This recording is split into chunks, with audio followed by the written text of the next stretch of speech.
Hello everyone, if you're joining me for the first time, welcome. If you are a subscriber, welcome back and thank you for the patronage.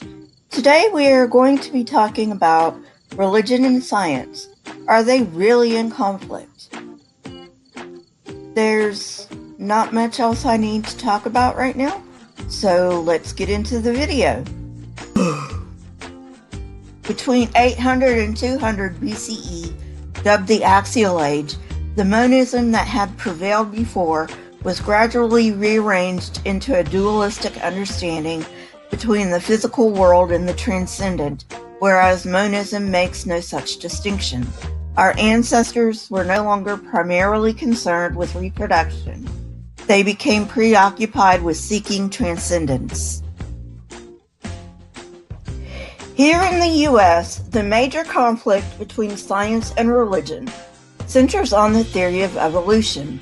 Those objecting to the teaching of this in schools aren't really interested in the scientific theory itself.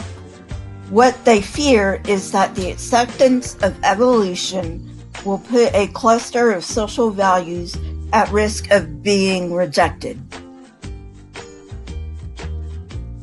In other words, the issue isn't with science, but rather with modern social values and practices. Explaining evolution will not help because that is not the fundamental issue. Controversies over evolution are not about the theory itself, but about religious views that reject modernity. Therefore, if we want highly conservative religious people to accept science, including evolution, we should specifically use epistemic arguments stressing that science need not determine values. By the time Darwin proposed his theory, there was more going on between religion and science than mere acceptance of a scientific theory. For example, the controversy surrounding Galileo began in the scholarly community, but when religious accusations popped up, the Catholic Church became involved. The conflict then shifted from a scholarly conflict to a religious one, where it transformed into a conflict primarily between religious factions such as religious orders and representatives of different nationalities instead of purely religion-science conflict. This Galileo affair took place after the Protestant Reformation. Therefore, both the Galileo affair and Darwin's theory took place in the context of who had exegetical authority.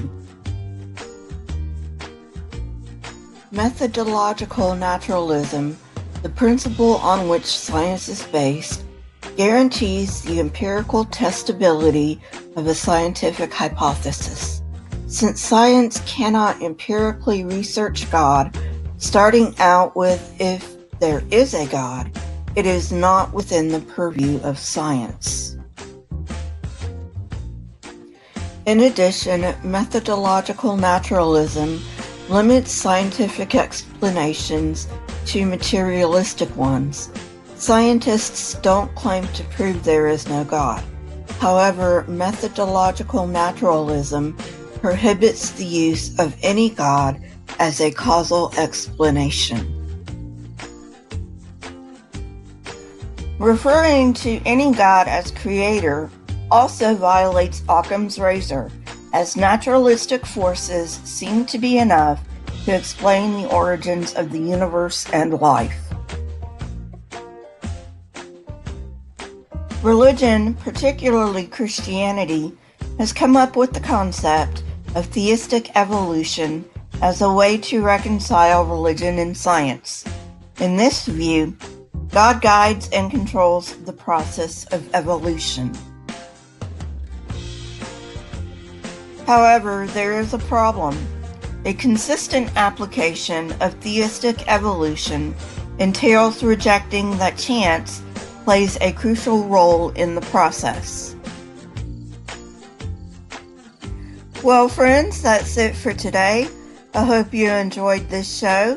If you like this content, please hit the like button and the subscribe button.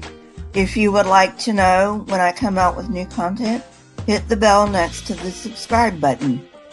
You can catch me on Twitter and Discord. Those links are in the description. The links to my sources will also be in the description.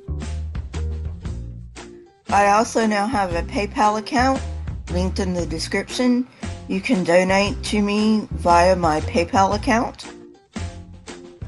As well, here are some videos that I picked from my library. If you have not seen them, go ahead and click on them, and I will see you guys later. Question everything and never be afraid. As always, please leave your comments in the comment section. I enjoy hearing from you. And I will see you next time. Goodbye.